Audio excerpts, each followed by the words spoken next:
لله نحمده ونستعينه ونستغفره ونؤمن به ونتوكل عليه ونعوذ بالله من شرور أنفسنا ومن سيئات أعمالنا من يهده الله فلا مضل له ومن يضلل فلن تجد له وليا مرشدا أما بعد فأعوذ بالله من الشيطان الرجيم بسم الله الرحمن الرحيم وإذ أخذنا ميثاق بني إسرائيل لا تعبدون إلا الله وبالوالدين إحسانا وذي القربى واليتامى والمساكين وقولوا للناس حسنا وأقيموا الصلاة وآتوا الزكاة ثم توليتم إلا قليلا منكم وأنتم معرضون وقال سبحانه وتعالى في شأن حبيبه إن الله وملائكته يصلون على النبي يا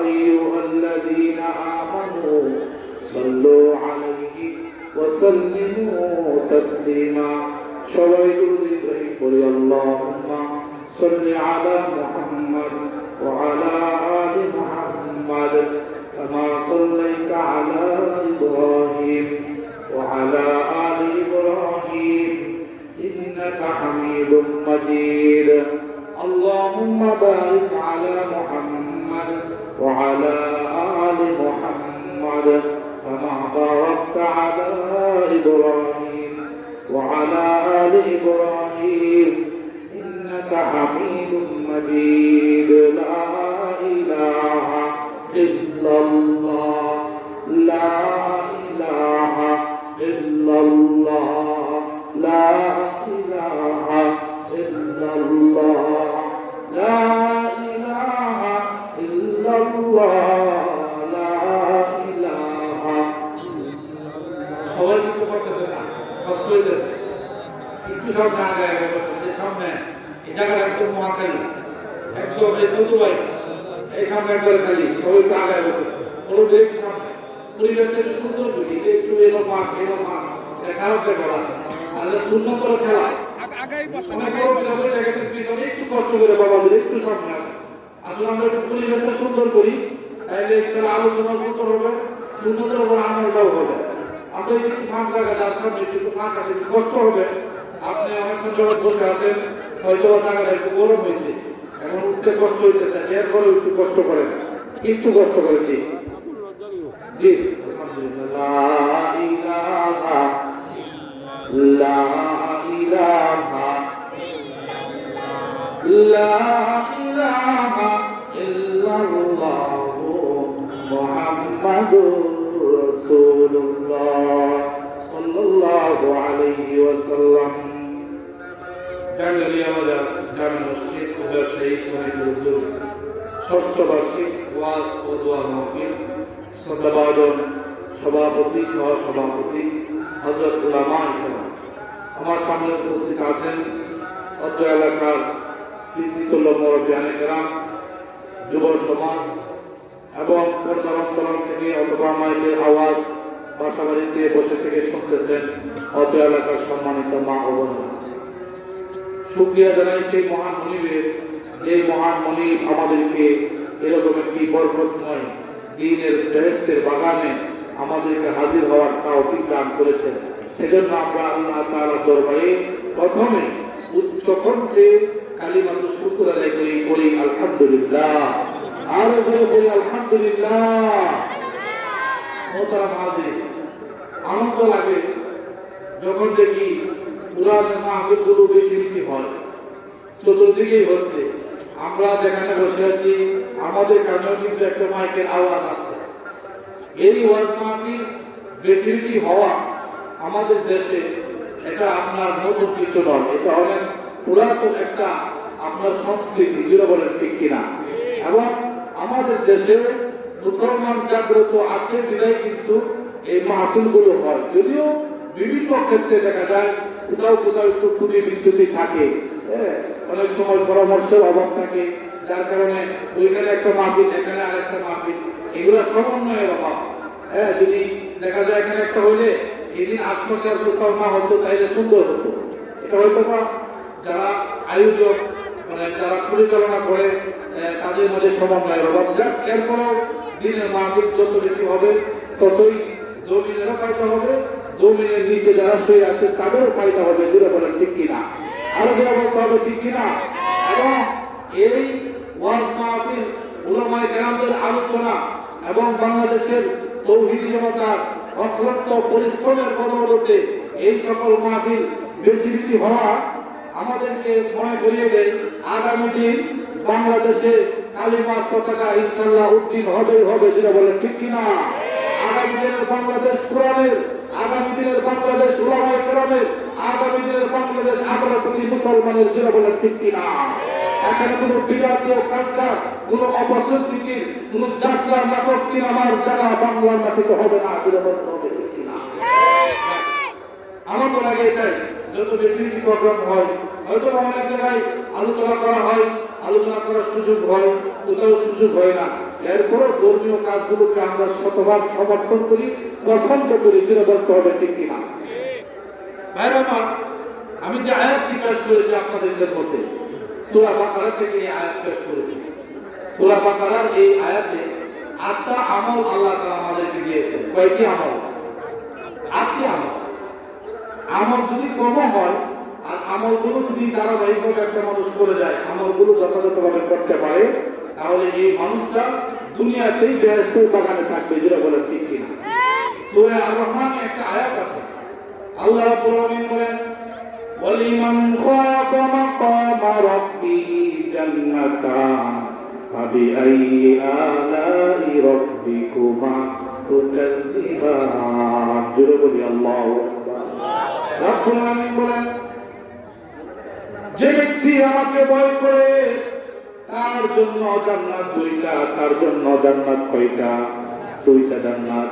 মুফাসসিরিনে কেরাম লিখেন, একটা জান্নাত হলো তার মৃত্যুর পরে, আর একটা জান্নাত হলো দুনিয়াতে জীবিত থাকা অবস্থায় মৃত্যুর আগে এই দুনিয়ার জীবনটাই তাকে আল্লাহ তাআলা বেহেশত বানায় দিবেন। বলি সুবহানাল্লাহ। 8টা কর্মসূচি এই আয়াতে আল্লাহ তাআলা দিয়েছেন। রব্বুল আলামিন বলেন, ওয়াইযা আখাযনা মিসাকা বানি ইসরাঈল লা তা'বুদুনা ইল্লাল্লাহ। 1 নম্বর কর্মসূচি হলো রব্বুল আলামিন আমাদেরকে বলতেছেন, তোমরা আমি আল্লাহ ছাড়া আর কারো গোলামি করতে পারবে না। আমার ওয়াজ কার জন্য? আরো জোরে বলতে হবে কার জন্য? আমার কথা বলা আল্লাহর জন্য, আমার নামাজ আল্লাহর জন্য, আমার কান কয়রাত, আমার যত আমল আছে, যত নেক আমল আছে, এই সবগুলো শুধুমাত্র কেবলমাত্র আল্লাহর জন্য, ঠিক কিনা। গোলাম হতে হবে কার? আল্লাহর গোলাম হওয়ার জন্য আল্লাহ এখানে বলেছে। যদি আমি আপনি আল্লাহর গোলাম না হতে পারি, দুনিয়া জমিনে শান্তির কোনো প্রশ্ন আসে। গোলামি করার জন্য, আল্লাহর গোলাম হওয়ার জন্য স্বয়ং রব্বুল আলামিন আমাদেরকে নির্দেশ দিয়েছে। আজকে দেখা যায় আমাদের সমাজে আমরা যদিও নামের মুসলমান আছি, কিন্তু আমরা এখনো আল্লাহর গোলাম হতে পারতেছি না। জোরে বলতে হবে ঠিক কিনা। যদি আল্লাহর গোলাম হতে পারতাম, তাহলে আমরা কখনো মানুষ হয়ে মানুষকে আমরা কখনো প্রাধান্য দিতাম না, মানুষ হয়ে আমরা কখনো মানুষের আইন মানতাম না। আমরা দেখা যায় মানুষকে মানুষের আইন মানি, আমরা শয়তানের গোলামি করি, কিন্তু আল্লাহর গোলামি করতে সেজন্য রব্বুল আলামিন কোরআন কারিমে বলেছেন, ইয়া আইয়ুহান নাসু উবুদু রাব্বাকুমুল্লাযী খালাকাকুম ওয়াল্লাযীনা মিন ক্বাবলিকুম লাআল্লাকুম তাত্তাকুন। রব্বুল আলামিন বলেন, দুনিয়ার মানুষেরা, তোমরা আমি আল্লাহর গোলামি করো আর কারো গোলামি করো না। আমার গোলামি করো, আমার দাসত্ব করো, আর কারো সামনে মাথা নত করো না। আমার ভাইরা, বর্তমান মুসলমানের অবস্থা এমন হয়ে গেল, তার ঈমানটা মুহূর্তের মধ্যে সে দুনিয়ার লোভে করে বিক্রি করে দেয়, ঠিক কিনা?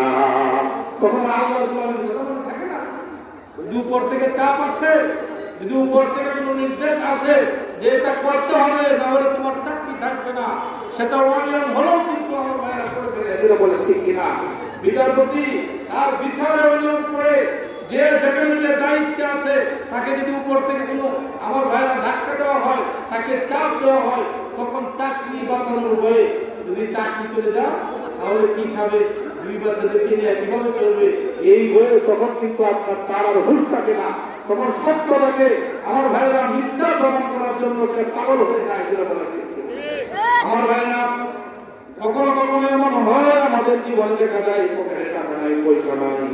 আমার ভাইরা জমি জামাতে যে সমস্ত কৃষক ভাইরা আমরা কাজ করি, আমরা অনেক সময় দেখা যায় জমিতে কাজ করতে গিয়া, আমার ক্ষেত্রে চাষ করতে গিয়া হয় আমি তখন মসজিদে আসি না, আমি তখন নামাজ করি না, আমি তখন আমার সময়টা জমিতে করি, ব্যবসায় করি, কারণ আমার ভয় হলো যদি এখন আমি নামাজে যাই, মসজিদে যাই, তাহলে আমার জমির এই ফলাফলের ক্ষতি হবে, আমার ব্যবসার ক্ষতি হবে।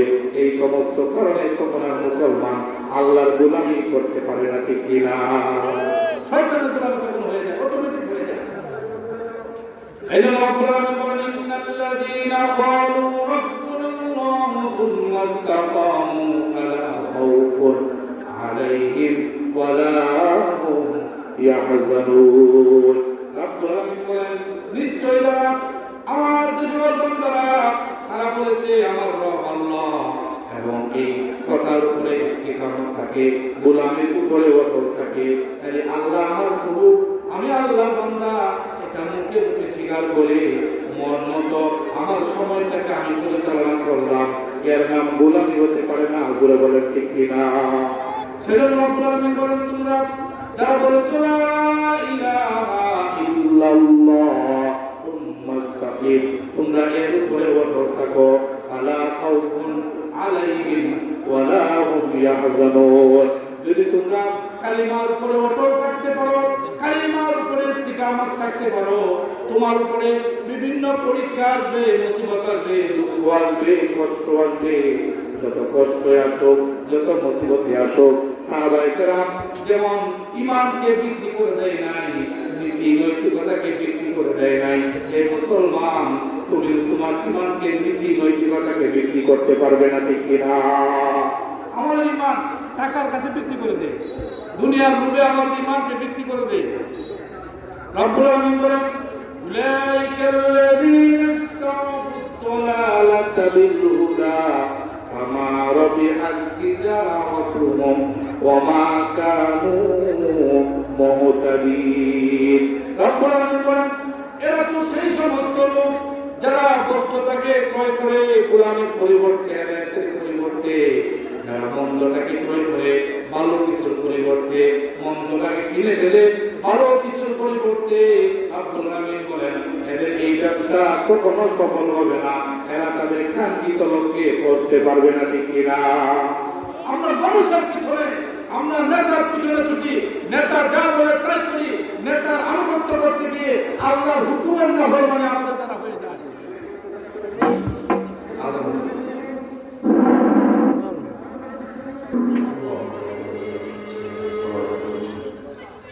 সবাই বলতেছিলাম 8টা কাজ আমাদের করতে হবে। কয়টি কাজ? এই আয়াতে 8টি কর্মসূচি আল্লাহ তাআলা আমাদেরকে দিয়েছে। এর মধ্যে প্রথমটা হলো গোলামি করতে হবে কার? ইবাদত করতে হবে কার জন্য? আমি যা করতে ইবাদতই করবো সেটা হতে হবে কার জন্য? যদি কেউ নামাজ পড়তে এসে চিন্তা করে মানুষ যাতে দেখে আমি নামাজ দিচ্ছি, সেজন্য নামাজ পড়তেছি, তাহলে নামাজ হবে? কি হবে? আরো বিপরীত শিরিক হবে। শিরিক হবে।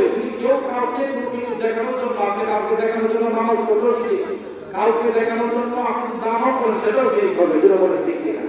রব্বুল আলামিন বলেন, ইন্নাল্লাহা লা ইয়াগফিরু আন ইউশরাকা বিহি ওয়া ইয়াগফিরু মা দুনা যালিকা লিমান ইয়াশা। আল্লাহ তাআলা বান্দার সকল গুনাহ ক্ষমা করে দেন, কিন্তু শিরিকের গুনাহ ক্ষমা করেন না। যারা আল্লাহর সাথে শিরিক করে, ইবাদতে শিরিক করে, দুনিয়ার সামাজিক জীবনে যারা আল্লাহর সাথে শিরিক করে, তাদেরকে আল্লাহ তাআলা কখনো ক্ষমা করেন না। শিরক যারা করে, যারা মুশরিক, তাদের জন্য জান্নাত আল্লাহ হারাম করে দেন। রব্বুল আলামিন বলেন, ইন্নাহু মান ইউশরিক বিল্লাহি ফাকাদ হারামাল্লাহু আলাইহিল জান্নাহ। রব্বুল আলামিন বলেন, নিঃসন্দেহে যারা শিরক করে, যারা ইবাদতে শিরক করে, মানুষকে দেখানোর জন্য নামাজ পড়ে, মানুষকে দেখানোর জন্য নেক কাজ করে, আমি আল্লাহ তাদের জন্য জান্নাতকে আমি আল্লাহ হারাম করে দেই। এর কঠিন ব্যাপার। গোলামি হতে হবে শুধুমাত্র তার জন্য, আর আল্লাহর গোলামি করতে হবে, অন্য কারো গোলামি করা অবশ্যই যাবে। 2 নম্বর কর্মসূচি রব্বুল আলামিন করেছেন, ওয়াবিল ওয়ালিদাইনি ইহসানা। 2 নম্বর কাজ হলো এই আয়াতে, তোমরা এই জমিনে, এই দুনিয়াতে তোমরা তোমাদের পিতা মাতার সাথে সদ্ব্যবহার করো, ভালো ব্যবহার করো। পিতা মাতাকে কষ্ট দেওয়া যাবে না। তোমার মা বাবা তোমাকে কষ্ট করে তোমাকে ভরণ পোষণ করেছে, তোমাকে লালন পালন করেছে। আজকে তুমি যুবক, আজকে তুমি বড় হয়েছ, আজকে তুমি টাকা পয়সা ইনকাম করছো, তোমার এই টাকায় সর্বপ্রথম তোমার পিতা মাতার হক বলে বলেন। কোরআন কারীমে কোরআনে বলেছেন, ইয়াসআলুনাকা মাযা ইউনফিকুন কুল মা আনফাকতুম মিন খায়রিন ফালিল ওয়ালিদাইনি ওয়াল আকরাবিন। সাহাবায়ে কেরাম নবীকে প্রশ্ন করলেন, ইয়া রাসূলুল্লাহ, খরচ কোথায় করব, টাকা পয়সা ব্যয় কোথায় করব? নবীজি আল্লাহ তাআলা জানিয়ে দিলেন, তোমরা টাকা পয়সা যা ইনকাম করবে, তোমাদের ইনকামে দুনিয়াতে সর্বপ্রথম যার হক আমি আল্লাহ লিখেছি, সেই হলো তোমার পিতা মাতা। হুজুরে করতে কিনা? পিতা মাতাকে কখনো কষ্ট দেওয়া যাবে না। এই জমিনে যার মাতা পিতার সাথে সম্পর্ক ভালো না, যে তার পিতা মাতাকে কষ্ট দেয়, স্বয়ং সে আল্লাহকে কষ্ট দেয়। মুসলিম শরীফের হাদিস, রিদর রাব্বি রিদল ওয়ালিদাইন। রব্বুল আলামিন ওই হাদিসে রাসূল আকরাম সাল্লাল্লাহু আলাইহি সাল্লাম বলেছেন, আল্লাহ তাআলার সন্তুষ্টি হলো পিতা মাতার সন্তুষ্টি। যার পিতা মাতা তার প্রতি সন্তুষ্ট না, আল্লাহ তার প্রতি সন্তুষ্ট না। বলে ঠিক কিনা?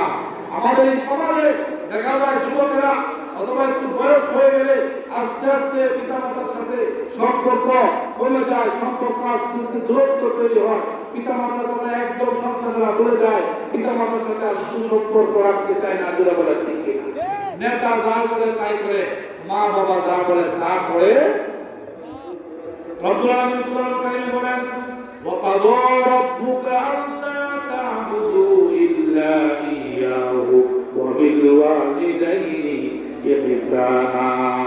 রব্বুল আলামিন বলেন, তোমার প্রতিপালকের পক্ষ থেকে ফয়সালা, চূড়ান্ত ফয়সালা হলো, তোমার প্রতিপালকের গোলামি করার পর, তোমার আল্লাহর গোলামি করার পরে সর্বপ্রথম এই জমিনে তুমি যার গোলামি করবে, সেই হলো তোমার পিতা মাতা। হুজুর বলেন সুবহানাল্লাহ।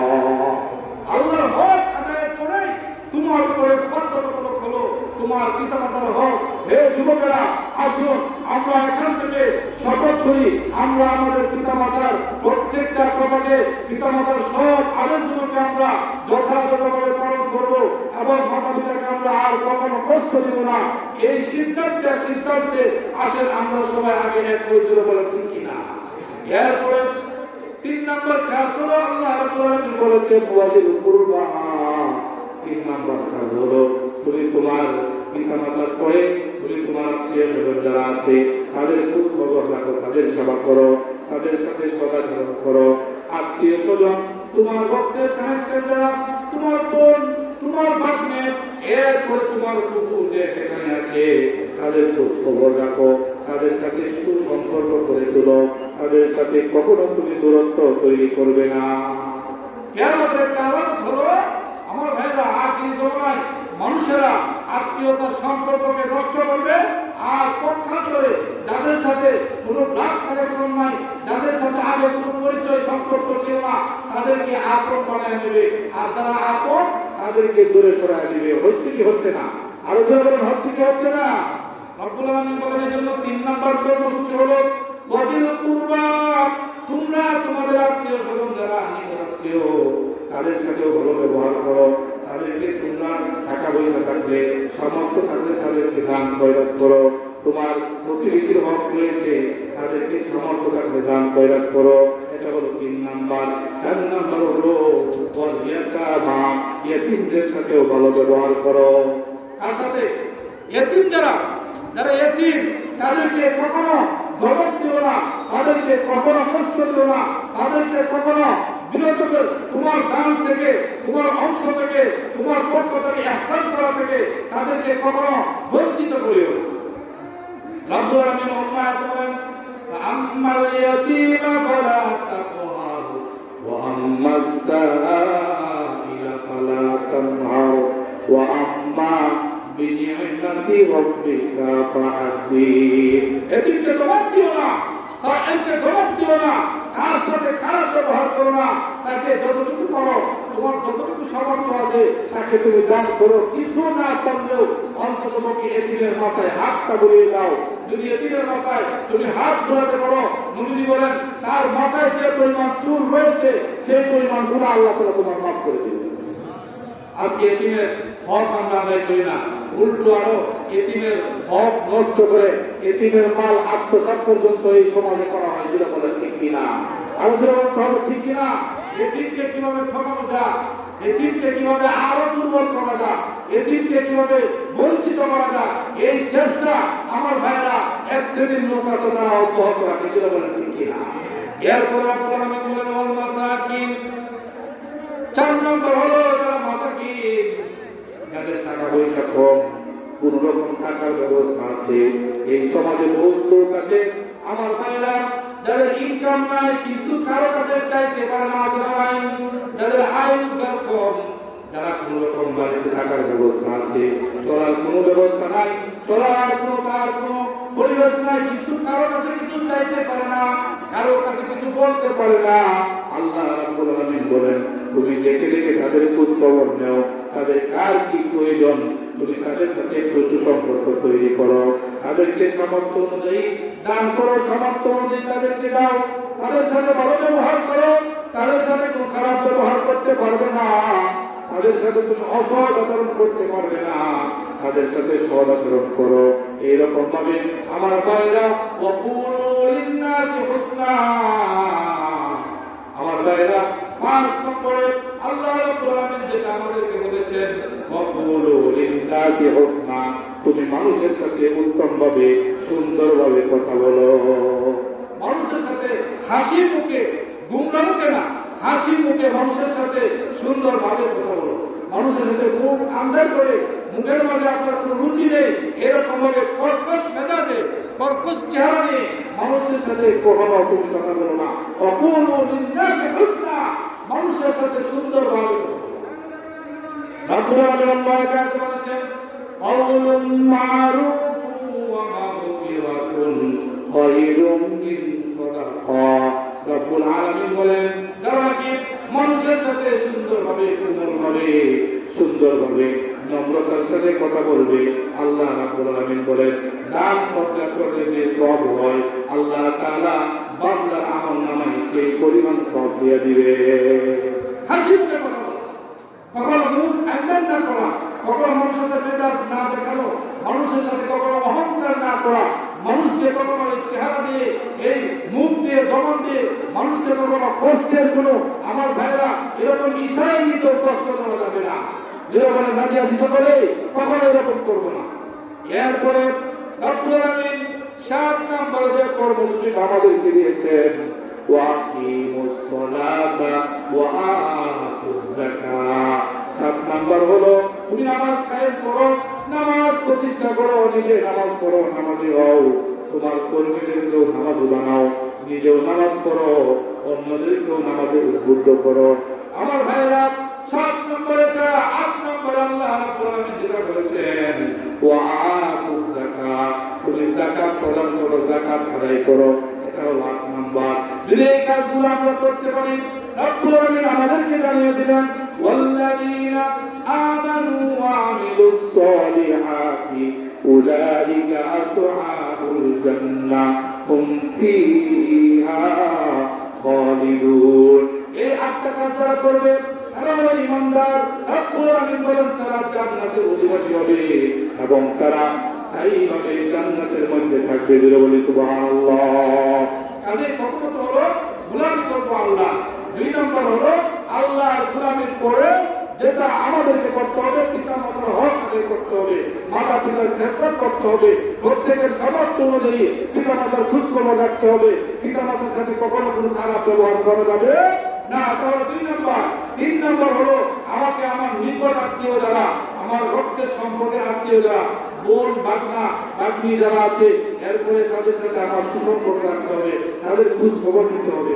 এখন তো দেখা যায় বোনের খোঁজ খবর নিলে দূরের কথা, এই সমাজে বোনের সম্পর্কটাকেও আত্মসাৎ করে দেয়। দূরে বলে ঠিক না? বোন যদি বাড়িতে আসে যে আমার জমি আমাকে দেওয়া দাও, তখন বোনকে কিভাবে জোরের মতো চিন্তা করে, এটা চলবে না। আমি আসুন আমরা এই বিষয়গুলোকে আমরা সিরিয়াস হয়ে আমল করি। এরপরে